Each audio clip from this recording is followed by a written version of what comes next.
No one corrected the billionaire. They smiled. They nodded. They adjusted their posture and waited for him to finish speaking. That was how these rooms worked. The charity hall was bright and immaculate, all glass walls and soft lighting, designed to look welcoming while quietly reminding everyone who belonged there. Servers moved silently between rows of chairs, offering water no one really needed. Cameras hovered at the edges, respectful enough not to intrude, close enough not to miss anything important. At the center of it all stood Jonathan Hale. He didn't raise his voice. He didn't need to. Years of certainty had trained people to lean in when he spoke. At 51, Jonathan was known for two things: building companies that never failed, and funding causes that made people feel good about success. His foundation's annual charity event was always the same. Applause at the right moments. Thoughtful murmurs when he mentioned impact. Smiles when he spoke about the future. And when we invest, Jonathan said calmly, hands resting on the podium, we focus on what works. Efficiency. Proven systems. No guesswork. Heads nodded in unison.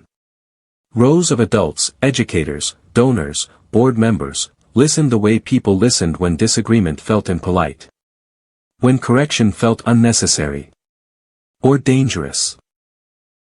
Jonathan paused, just long enough to let the sentence settle. We don't experiment with children's lives, he continued.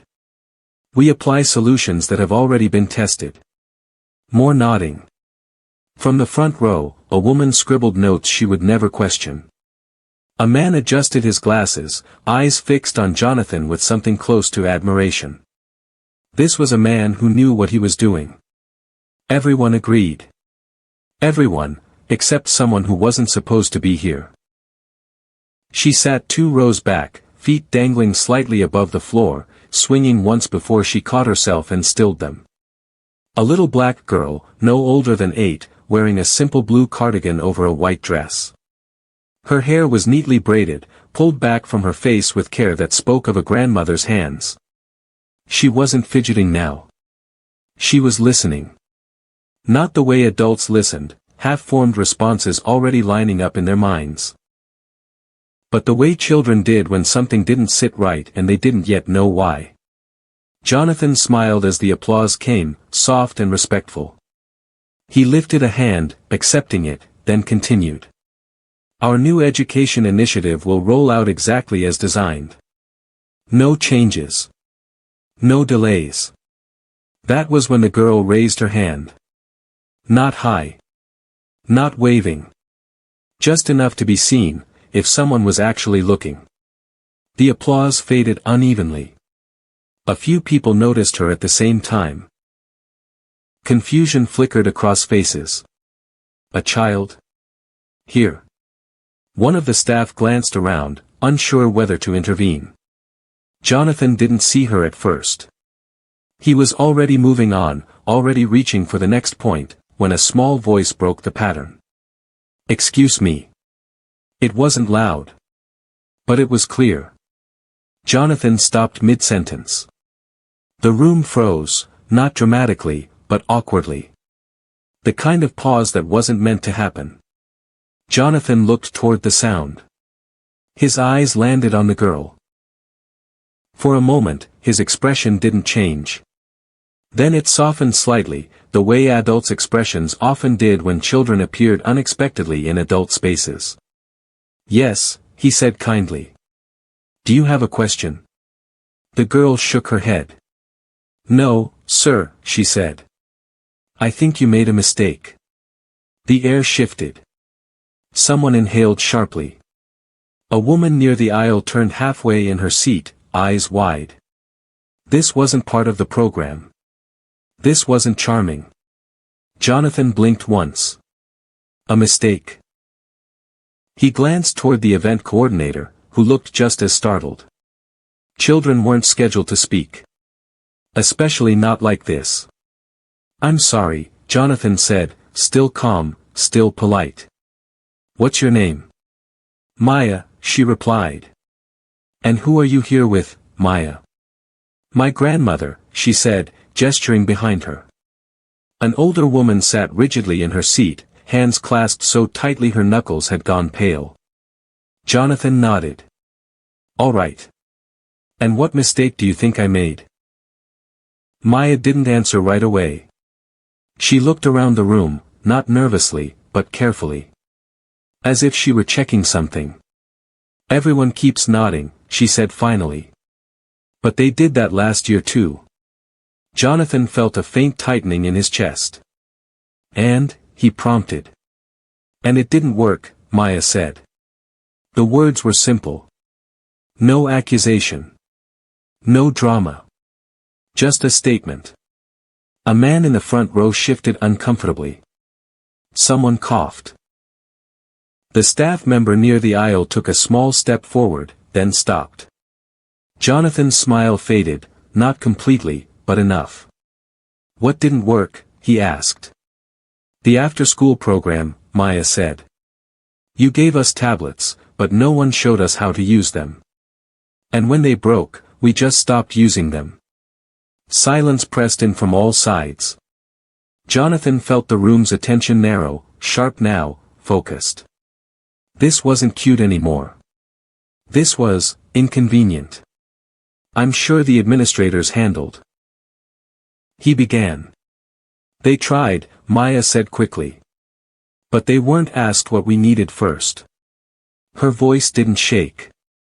She wasn't angry. She was correcting him. Jonathan looked around the room again. The same people who had nodded moments ago now stared at the floor, at their notes, at anything but him. No one stepped in. No one clarified. No one backed him up. No one corrected the billionaire. Except the little black girl standing quietly in the middle of his certainty. Jonathan felt it then.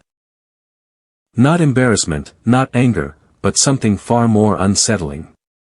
Doubt. And for the first time in a very long time, it didn't come from inside his own head. It came from someone small enough that everyone else had overlooked her. He took a slow breath. And instead of dismissing her, he listened. Jonathan Hale had been corrected before. Quietly. Privately.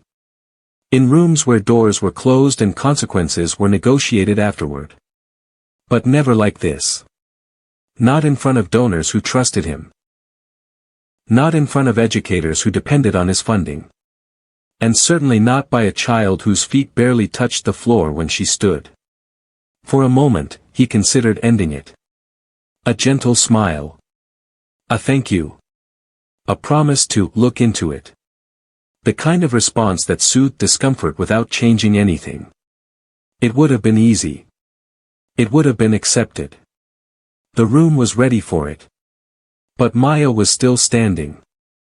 Waiting, not expectantly, not challengingly. But the way someone waited when they believed they had already done their part. Jonathan rested both hands on the podium. You're saying the program failed, he said carefully. Maya shook her head. No, sir. I'm saying it didn't fit. That word again. Not dramatic. Not emotional. Precise. Jonathan glanced toward the board members seated to his right.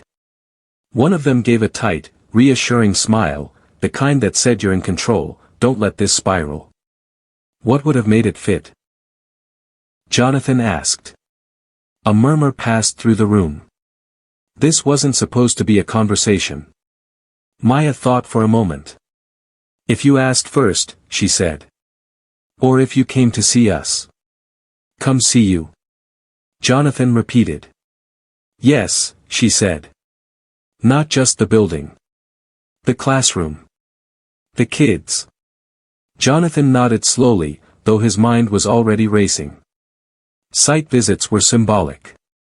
Reports were efficient. Metrics told clearer stories than messy human experiences ever did. Or so he had believed. And did anyone ask? He asked. Maya looked past him, toward the adults in the room.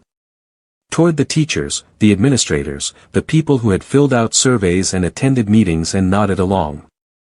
No, she said. They asked each other.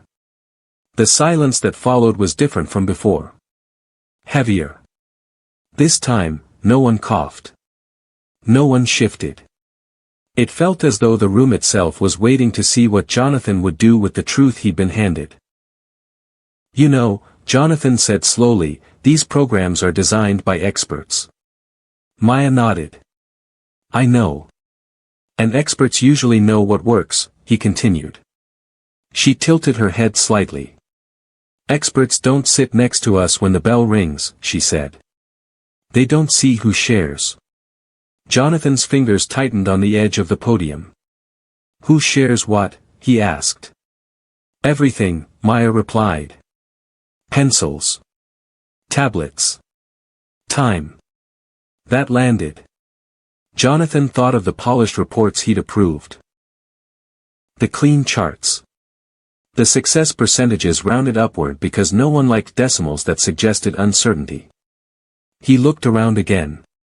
Is what she's saying true? He asked the room. No one answered.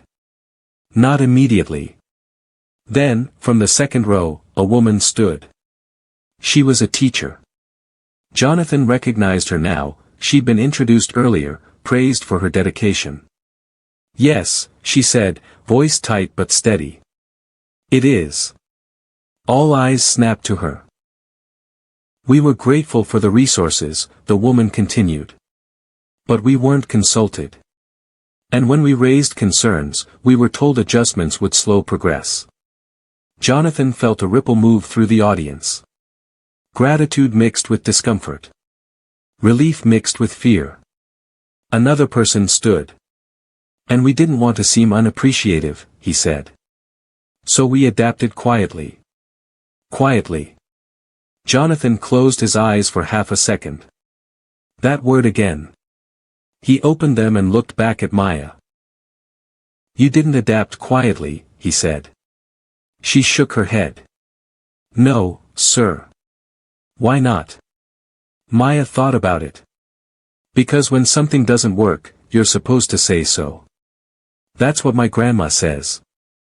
Jonathan felt something loosen in his chest, something he hadn't known was tight. And what happens, he asked, when people don't say so? Maya met his eyes. Then everyone keeps pretending, she said. And the kids think it's their fault. The room exhaled as one. Jonathan stepped away from the podium. That alone drew attention. He had never done that before, never broken the invisible line between speaker and audience. You didn't embarrass me, he said quietly, though the words were clearly meant for everyone. You helped me. Maya blinked, surprised. You corrected me, Jonathan continued. And that takes courage. She frowned slightly. I wasn't trying to be brave. I know, he said. That's why it mattered. He turned back to the room. We're going to pause this rollout, Jonathan said. Effective immediately. A sharp intake of breath. Whispers. Someone's pen clattered to the floor. We're going to listen, he added. To teachers. To students. And yes, he glanced back at Maya, to children who notice what we miss. Maya sat down slowly. Jonathan returned to the podium, but the distance between him and the audience was gone now. For the first time that evening, no one nodded. They were thinking. And Jonathan realized something unsettling and necessary all at once. The correction he feared most was the one he needed earliest. Jonathan Hale could feel the room recalibrating. Not relaxing. Recalculating. This was the moment things usually snapped back into place. Someone would step in.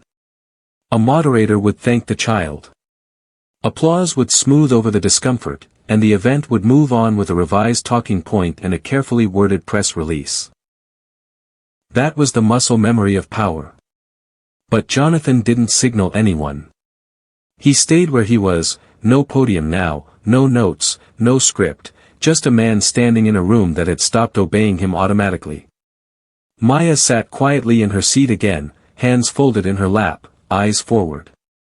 She looked smaller now that she wasn't speaking. Easier to overlook. Jonathan made sure he didn't. I want to understand something, he said, addressing the room, but keeping his eyes on her. How long has this been an issue? The teacher who had spoken earlier hesitated, then answered.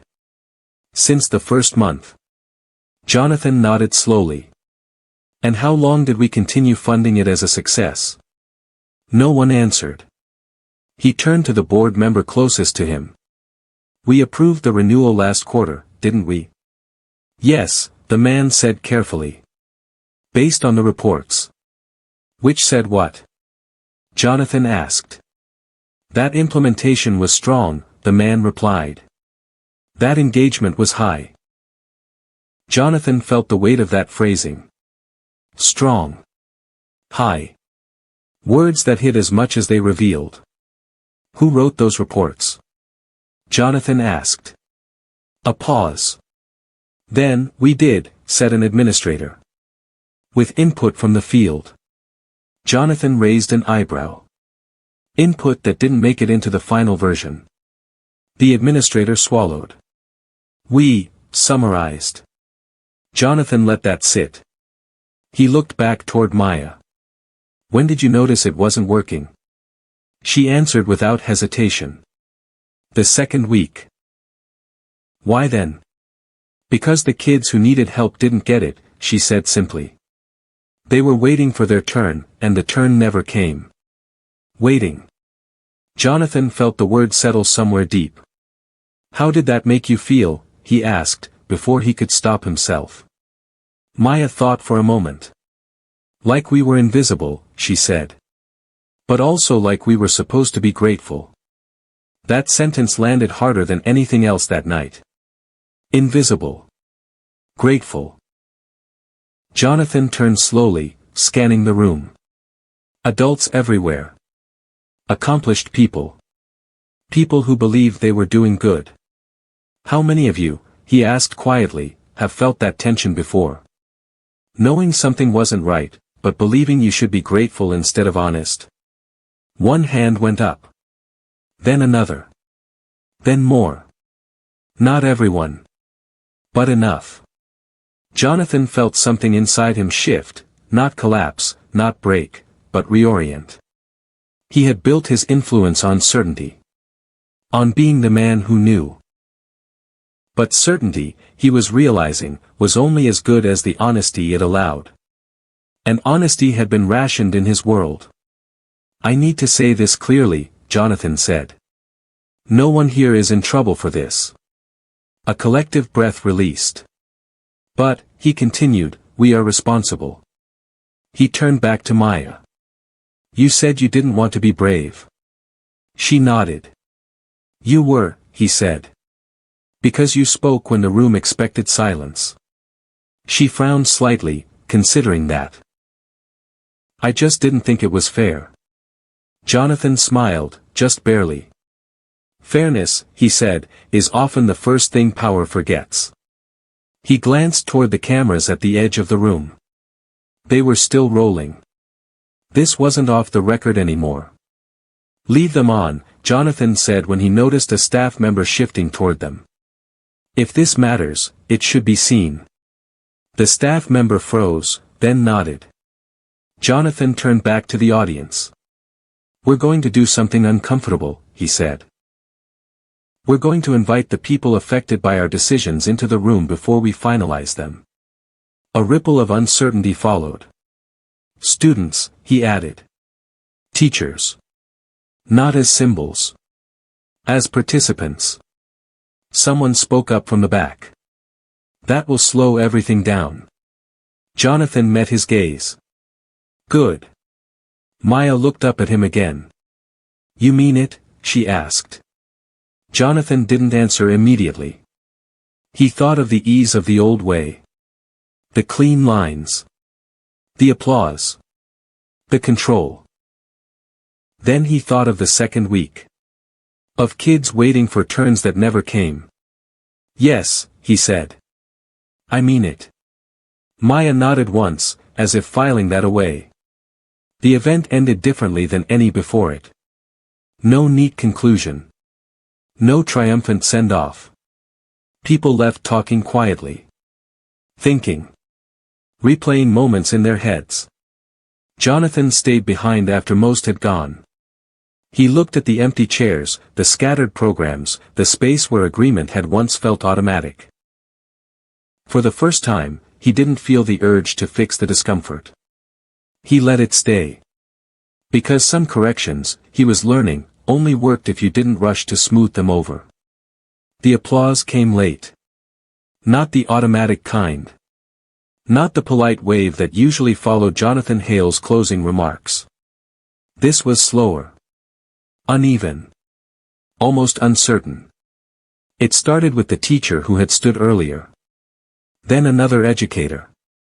Then a few people scattered across the room.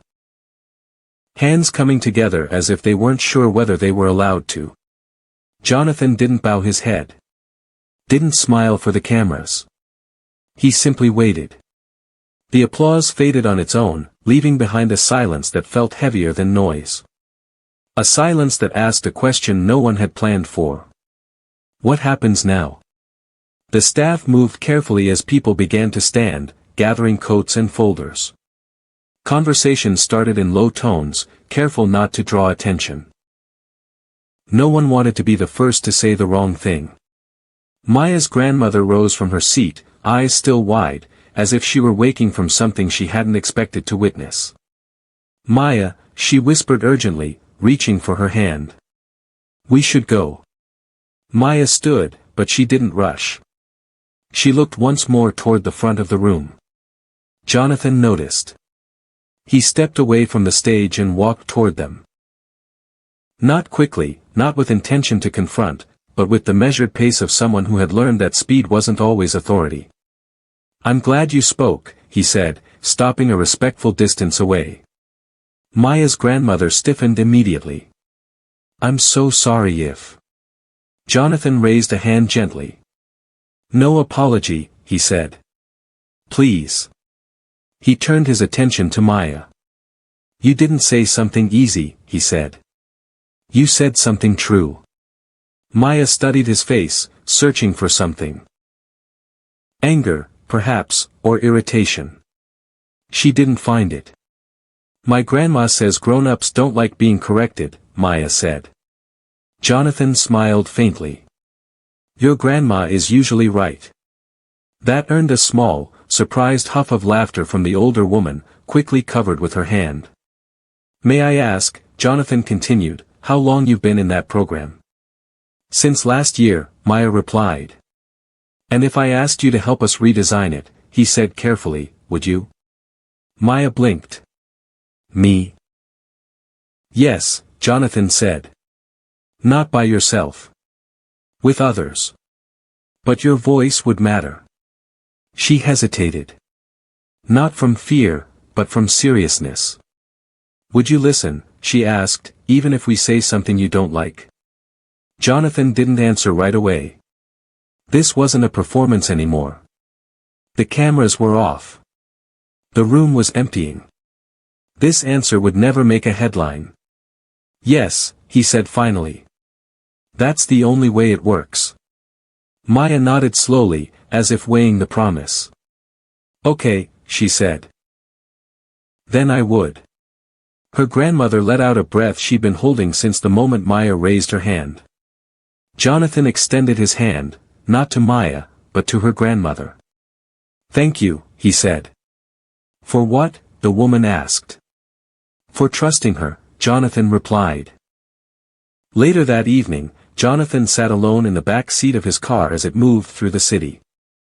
The glass reflected his face, older than he felt, calmer than he remembered being. His phone buzzed with messages he didn't open. Advisors. Board members. People already trying to frame what had happened. He didn't let them yet. Instead, he replayed Maya's words. "I think you made a mistake. Not cruel. Not careless. Just clear." He thought of how many times in his life mistakes had been protected by politeness. How many times agreement had been mistaken for alignment? At a red light, he looked out the window. A group of children waited at a crosswalk, tugging at backpacks, laughing too loudly. When the light changed, they didn't rush. They crossed together, unafraid of slowing traffic. Jonathan watched them until they disappeared from view. For the first time that night, he felt something like resolve. Not the sharp, decisive kind he was known for. A quieter kind. The kind that stayed after the room emptied. Jonathan Hale woke earlier than usual the next morning. Not because of urgency. Because of unease. The kind that didn't push him forward, but held him still. Sunlight crept through the tall windows of his apartment, casting long lines across a space designed for clarity and control. Everything was where it should be. Nothing out of order. And yet. He stood at the kitchen counter, coffee cooling untouched in his hand, replaying the moment Maya spoke. Not the words alone, but the room's reaction. The way adults who prided themselves on leadership had gone silent the instant a child named what they had avoided. His phone buzzed. Then again. Messages stacked quickly. Advisors requesting calls. A board member asking to align on messaging. A public relations consultant offering to help frame the narrative. Jonathan turned the phone face down. For once, he didn't want a narrative. He wanted accuracy. By mid-morning, the foundation office was buzzing. Staff moved faster than usual, voices hushed but urgent. What had happened the night before was already traveling, through emails, group chats, quiet side conversations. Not outrage. Curiosity. Jonathan walked in without announcement. Conversation stopped. He noticed that too. "Good morning," he said, evenly. A few people replied. Others nodded, uncertain. He went straight to the conference room and sat at the head of the table. No folders. No slides. "I want the full reports," he said. Unedited. A pause. "You've already seen the summaries," someone offered carefully. "I want what didn't make it into them," Jonathan replied. That changed the room. A program manager cleared her throat. Some of the feedback was contradictory. "Good," Jonathan said. "Bring it." Another staff member hesitated. Some schools were worried about appearing ungrateful. Jonathan looked up. Were they? Yes. "Then that belongs in the report," he said. The silence that followed wasn't resistance. It was release. People began to speak. About missing context. About rushed timelines. About assumptions made because it was easier than asking. Jonathan listened without interruption. And the more he listened, the clearer something became. Maya hadn't revealed a problem. She had revealed a pattern. That afternoon, Jonathan made a call no one expected. "Cancel the press follow-up," he told his assistant. "The donors are waiting," the assistant replied. "They want reassurance." "They'll get honesty," Jonathan said. Later. He hung up and leaned back in his chair. For years, control had meant staying ahead of reaction. Shaping perception before questions could form. Now, he was doing the opposite. He was letting questions arrive. Across the city, Maya sat at a small kitchen table, homework spread out in front of her. Her grandmother watched from the stove, glancing over more often than usual. "You didn't do anything wrong," she said, for the third time. "I know," Maya replied, pencil moving steadily. Her grandmother paused. "Then why are you so quiet?" Maya thought about it. "I was just wondering," she said, "if he really meant it." Meant what? That he would listen. Her grandmother turned the stove off and sat across from her. "Sometimes," she said carefully, "people mean things in the moment." Maya nodded. "I know. But sometimes, her grandmother continued, they mean them afterward. Maya looked up. How do you tell the difference? Her grandmother smiled sadly. You wait. That evening, Jonathan stood alone in his office as the city lights came on. He held a printed page in his hands. Feedback from a school that had withdrawn quietly from the program months earlier. We didn't think it was worth saying anything, the note read. You seemed so sure. Jonathan folded the paper slowly. Sure. That had once been his strength. Now, it felt like a warning. He walked to the window and looked out at the city, millions of lives moving without ever intersecting with his. Somewhere among them was a little black girl who had corrected him. And for the first time in years, Jonathan didn't wonder how to move forward. He wondered how to stay open. Because this story hadn't ended when the applause faded. It had only begun. The first donor pulled out quietly. No announcement. No accusation. Just a short email sent early in the morning, written in polite language that masked discomfort. Given recent developments, we're reassessing our involvement. Jonathan read it once. Then again. He didn't forward it. He didn't reply immediately. By noon, 2 more followed. One cited uncertainty. Another mentioned loss of focus. Jonathan leaned back in his chair and stared at the ceiling. This was the part no one applauded. Listening was admirable in a room full of cameras. It was respectable when it sounded principled. But when it slowed decisions, when it made outcomes less predictable, it became inconvenient. His assistant stood in the doorway, tablet held tight.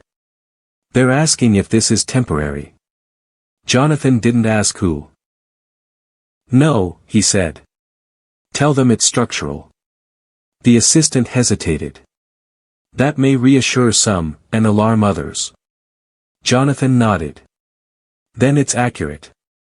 The assistant left without argument, and Jonathan felt a flicker of something unfamiliar, relief, perhaps.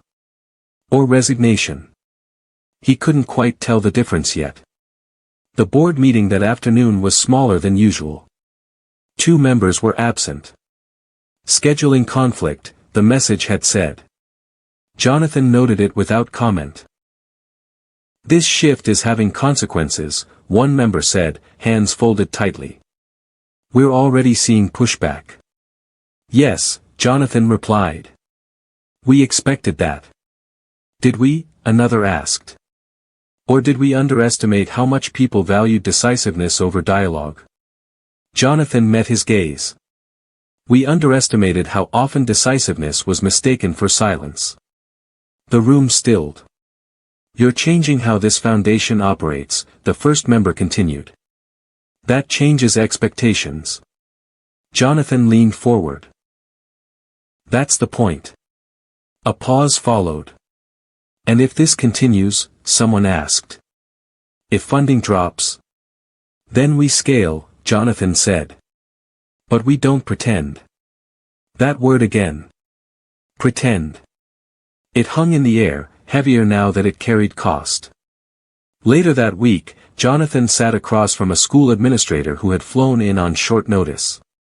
I wasn't sure you wanted to hear this, the woman admitted. Before. I wouldn't have said anything. What changed? Jonathan asked. She hesitated. You let the child finish. Jonathan absorbed that quietly. We're stretched thin, she continued. The program added pressure instead of relief. But we didn't know how to say no. Jonathan nodded. Thank you for saying it now. As she left, Jonathan realized something important. Listening didn't just invite honesty. It exposed how rare honesty had been. That evening, Jonathan walked instead of taking the car. The city was loud, unfiltered, uncurated. People brushed past him without recognition. He liked that. At a crosswalk, he stopped beside a group of children waiting for the light to change. One of them tugged at her mother's hand. Why do we have to wait? Because cars won't stop unless they see you, the mother replied. Jonathan watched the light change. Watched the children step forward together. Waiting wasn't weakness. It was visibility. Across town, Maya sat on her bed, legs crossed, reading. Her grandmother hovered in the doorway longer than necessary. "Your teacher called," she said. Maya looked up. "Am I in trouble?" "No," her grandmother said quickly. She said some people are talking about what you did." Maya considered that. Talking good or talking bad? Her grandmother smiled softly. "Both." Maya nodded. "Okay. You don't seem worried." Maya shrugged.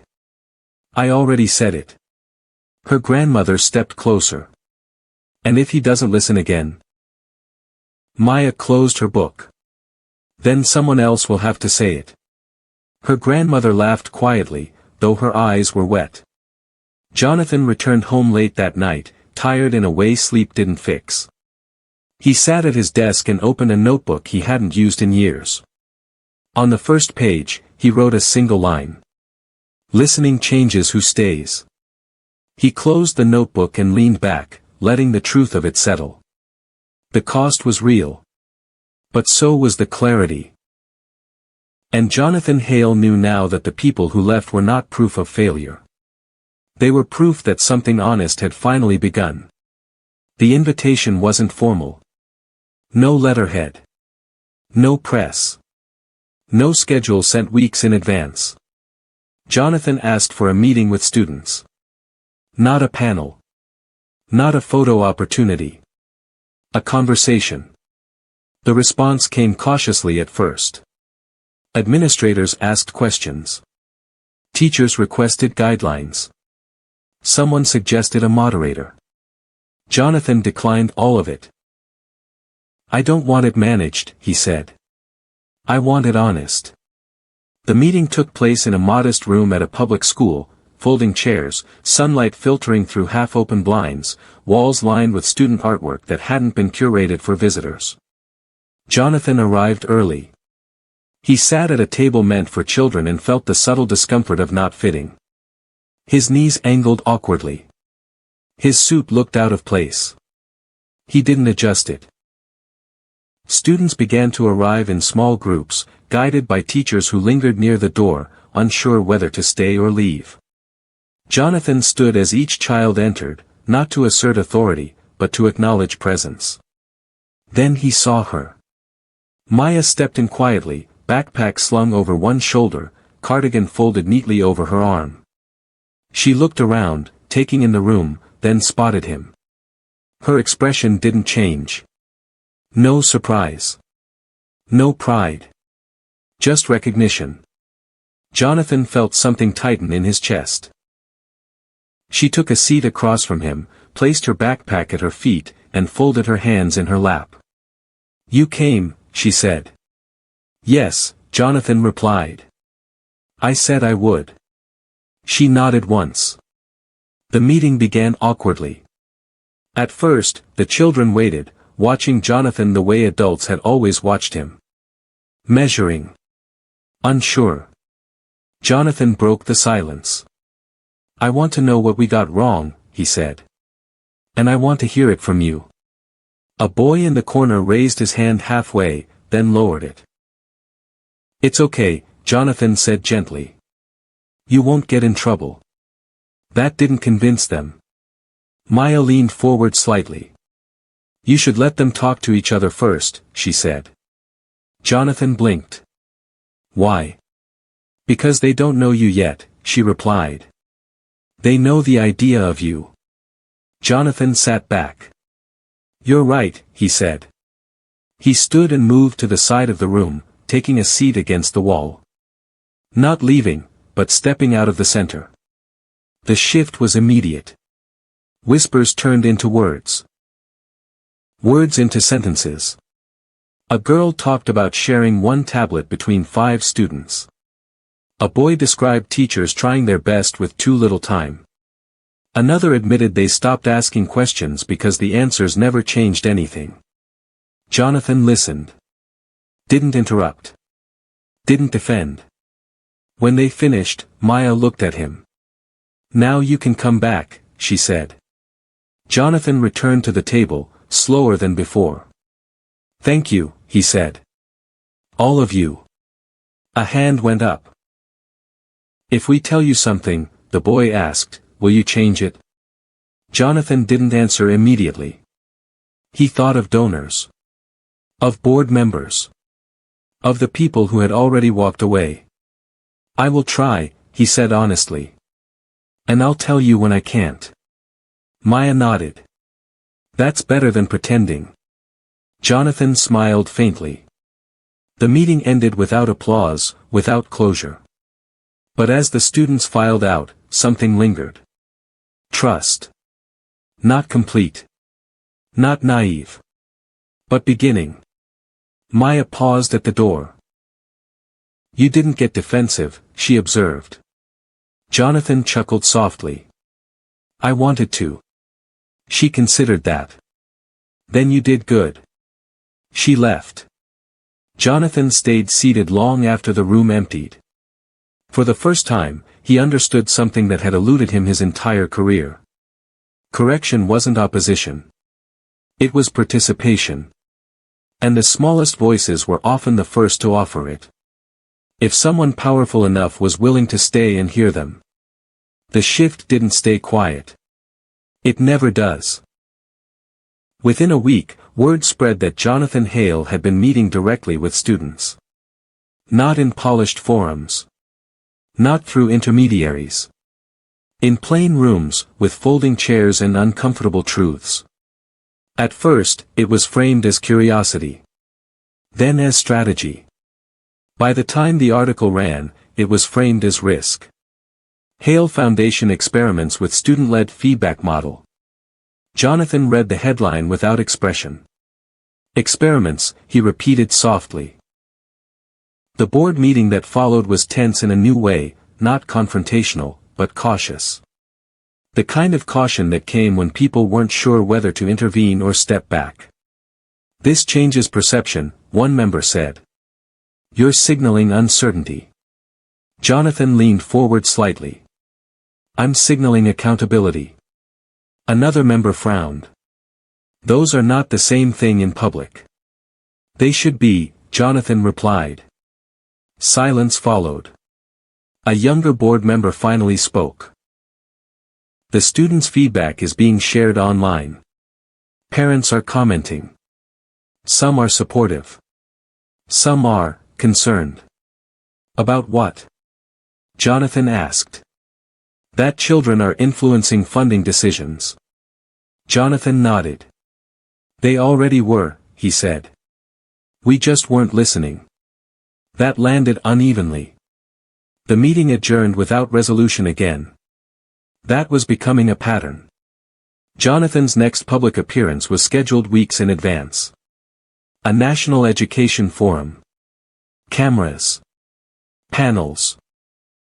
Carefully selected questions. He considered canceling. Then he thought of Maya sitting at a small table, telling him when to move out of the way so others could speak. So he went. On stage, Jonathan listened to other speakers praise innovation, efficiency, measurable outcomes. He waited his turn. When it came, he didn't start with numbers. "Recently," he said, "I was corrected by a child." A ripple moved through the audience. She didn't ask for money. She didn't ask for recognition. She pointed out something we missed. He paused. And she was right. No applause. Just attention. "We talk about listening," Jonathan continued. "But too often, we only listen to people who already sound like us." He glanced toward the front row, where educators sat stiffly. "I've learned that if the smallest voices in the room can't correct you, then you're not leading. You're being protected." The cameras caught the pause that followed. Jonathan didn't rush to fill it. Afterward, the response was divided. Some praised the honesty. Others warned he was undermining confidence. Jonathan accepted both. That evening, he received an email forwarded from a school administrator. A student asked if she could speak at the next district meeting. She said, if he can listen, maybe they can too. Jonathan sat with that for a long moment. Listening had become visible. And visibility always carried risk. Across town, Maya watched a clip of Jonathan's speech on her grandmother's phone. "That's you," her grandmother said quietly. Maya shook her head. "No. That's him." Her grandmother smiled. "That's true." Maya thought about that as she turned the phone off. Correction wasn't about being seen. It was about being taken seriously. And now, whether he meant to or not, Jonathan Hale had made it harder for powerful people to pretend they were listening when they weren't. That kind of change didn't announce itself loudly. But it traveled. The pressure didn't arrive all at once. It came in pieces. A cancelled lunch. A delayed reply. An invitation that never came. Jonathan noticed the pattern before anyone named it. People weren't arguing with him anymore. They were avoiding him. At first, it felt like relief. Fewer confrontations. Less noise. But avoidance carried its own message, and Jonathan had learned how to read silence now. It meant you're unpredictable. A longtime partner called late one evening. "This is getting uncomfortable," the man said without preamble. "For who?" Jonathan asked. "For everyone," he replied. "You're changing expectations in rooms that rely on stability." Jonathan looked out the window at the city below, lights blinking like unanswered questions. "Stability for whom?" he asked. The line went quiet. "You're letting children challenge decisions," the man continued. "That's admirable. But you're blurring lines." Jonathan nodded slowly. "I'm clarifying them." The call ended without resolution. The following week, Jonathan was asked, politely, to step back from a leadership role he'd held for over a decade. No accusation. No scandal. Just a suggestion. "It might be good for the foundation," a board member said carefully, "to separate its mission from your recent approach." Jonathan heard what wasn't being said. "You're making people nervous. And nervous people don't donate." "I'll consider it," he said. He did. For exactly one night. In the quiet of his apartment, Jonathan laid the options out honestly. He could step aside, preserve the comfort of others, and still do good work from a distance. Or he could stay visible, and accept the cost. His phone buzzed. A message from the school. "The students want to know if the changes they suggested are still happening." Jonathan stared at the screen. That was the answer. The next morning, he declined the suggestion. "I'm not stepping back," he said. "Not now." The response was immediate. Then measured. Then cool. Jonathan felt the door close, not loudly, but firmly. And strangely, he felt lighter. That afternoon, he visited the school again. No cameras. No notice. Maya was in the library, helping another student with reading. She looked up when he entered, surprised but not startled. "You came back," she said. "Yes," Jonathan replied. She studied his face. "You look tired." He smiled. "I am." "Did you stop listening?" she asked. Jonathan shook his head. "No." She nodded. "Good." They sat in silence for a moment. "You know," Maya said, "sometimes people don't like it when you change how things work." Jonathan laughed quietly. "I've noticed." "But," she continued, "that doesn't mean you're wrong." Jonathan looked at her, really looked. "You know," he said, "it would have been easier not to hear you that night." Maya shrugged. "Easier isn't better." Jonathan smiled. That phrase stayed with him long after he left. Because the hardest part of listening wasn't hearing the truth once. It was choosing it again. When it started to cost him everything he'd been praised for before. The district meeting was louder than Jonathan expected. Not in volume, but in energy. Adults filled the seats, papers rustling, side conversations humming. This was a room used to procedure, not reflection. Decisions were usually made before anyone arrived. Jonathan took a seat near the back. Not on the panel. Not at the table. Just present. When Maya entered with her grandmother, she hesitated at the door. The room was bigger than the school library. The faces older. Less patient. She spotted Jonathan and walked toward him without asking. "You said you'd be here," she said. "I did," he replied. She nodded and turned toward the front. When the meeting began, the first hour passed the way these things always did. Reports. Timelines. Carefully worded assurances that everything was being addressed. Maya listened quietly. Then she raised her hand. The moderator blinked. "Yes. I have something to say," Maya said. A ripple of discomfort moved through the room. "This is a public comment session," the moderator said slowly. "Please keep remarks brief." Maya nodded. "I will." She stood. Her voice didn't shake. "When the program didn't work," she said, "grown-ups said thank you instead of why. A few people shifted in their seats. And when we tried to explain, they said it would take too long to fix." Jonathan felt the familiar tightening in his chest, but this time, it wasn't doubt. It was recognition. Maya continued, "Mr. Hale listened. That's why things are changing. But if he's the only one who listens, then nothing really changes." The room went still. She looked around. Not accusing, not pleading. Just stating. "I don't want special treatment," she added. "I just want the people who decide things to hear the people who live with them." Silence followed. Not awkward this time. Heavy. The moderator cleared his throat. "Thank you," he said. "That was noted." Jonathan stood. Every eye turned toward him. "I'd like to add something," he said. The moderator hesitated, then nodded. Jonathan didn't move to the microphone.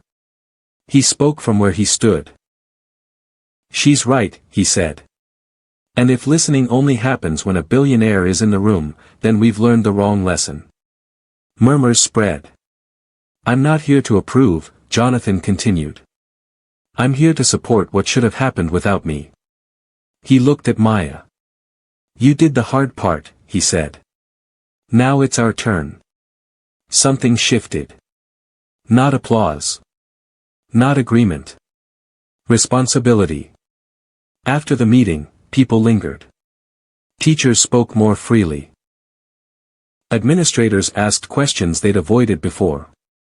Parents stayed instead of leaving quickly. Maya sat back down, shoulders finally relaxing. "You didn't take over," she said quietly to Jonathan. He smiled. "I learned that part." She nodded. "Good." As they left the building together, Maya's grandmother squeezed Jonathan's hand. "Thank you," she said. "For not correcting her." Jonathan shook his head gently. She was already right. Outside, the evening air felt lighter. Jonathan realized something then. The correction had changed hands. It no longer belonged to him to carry alone. And that was how listening became something larger than one powerful man choosing to pause. It became something that could last. The building emptied slowly. Not because anyone had been told to stay, but because no one was quite ready to leave. Parents lingered in small clusters. Teachers stood with folders tucked under their arms, talking more honestly than they had an hour earlier. Administrators paced, phones forgotten in pockets, expressions thoughtful instead of defensive. Jonathan watched it all from a distance. He didn't direct anything. Didn't explain. Didn't frame the moment. He let it stand on its own. Maya sat beside her grandmother near the exit, swinging her legs lightly, the tension finally draining from her shoulders. She looked tired now. Like a child who had done something difficult and only realized it afterward. Jonathan approached quietly. "You okay?" he asked. Maya nodded. "Yeah. I just didn't know it would be that quiet after." Jonathan smiled faintly. "That's usually how you know something important happened." She thought about that. "Do you think they'll remember?" she asked. Jonathan didn't answer right away. He thought of the board members who had resisted. The donors who had left. The rooms that would still prefer agreement over honesty. "I think," he said carefully, "they'll remember how it felt. And that matters more than remembering my name." Maya nodded, satisfied. Her grandmother stood. "We should go," she said gently. Maya gathered her bag, then paused. "You know," she said to Jonathan, "I don't think correcting people is the hard part." "What is?" he asked. "Waiting to see if they really listened," she replied. Jonathan felt the truth of that settle deep. "I'll keep listening," he said. Maya smiled, not wide, not proud. "Just enough." "I think you will," she said. They left together, disappearing into the evening. Jonathan remained where he was for a while, watching the doorway long after it closed. For years, he had believed leadership meant being ahead, anticipating, deciding, directing. Now he understood something quieter. Leadership was what stayed behind. After the room emptied. If this story touched something quiet in you. If it reminded you of a time you noticed something was wrong but weren't sure you were allowed to say it. Please subscribe to Beat Stories HQ and tell me where you're watching from. Sometimes, change doesn't begin with power. It begins with someone small. Refusing to stay silent. Weeks passed. Then months. The world didn't change all at once. It never did. Some programs improved slowly. Others stalled. A few failed outright and were retired without ceremony. No speeches. No press releases. Just honest endings. Jonathan stayed. Not everywhere. Not always. But enough. He no longer entered rooms expecting agreement. He asked questions instead. Sometimes he liked the answers. Often he didn't. He learned to sit with that. At the school, a small student advisory group formed, not as a symbol, not as a headline, but as a habit. Children spoke. Adults listened. Not perfectly. But more than before. Maya attended when she could. Sometimes she spoke. Sometimes she didn't. That, too, mattered. Jonathan saw her once in the hallway after a meeting. "You didn't correct anyone today," he said lightly. Maya shrugged. No one needed it. He smiled. The charity event returned the following year. Same hall. Same lights.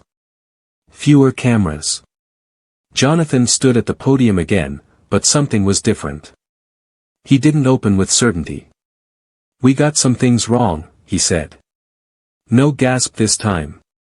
No surprise. People leaned in. "We're still learning," he continued. "And we're listening." He stopped there. Applause came, not loud, not automatic. Real. Later, Jonathan walked through the city alone. He moved slower now. Not because he had nowhere to go, but because he had learned that speed wasn't the same as progress. At a crosswalk, he stopped beside a group of children waiting for the light. One of them tugged at her mother's hand. "Why do we have to wait?" The mother smiled. "So everyone can cross safely." Jonathan watched the light change. Watched them move forward together. That evening, he wrote in the notebook he kept now. Not for plans, not for strategies, but for reminders. No one corrected me. Until a child did. He closed the notebook. Outside, the city carried on at its usual pace. Inside, Jonathan felt no urgency to catch up. Only the responsibility to keep listening. If this story stayed with you, if it reminded you that your voice matters, even when it's quiet, please subscribe to Beat Stories HQ and tell me where you're watching from. Because sometimes, the bravest thing a person can do is correct what everyone else is agreeing with.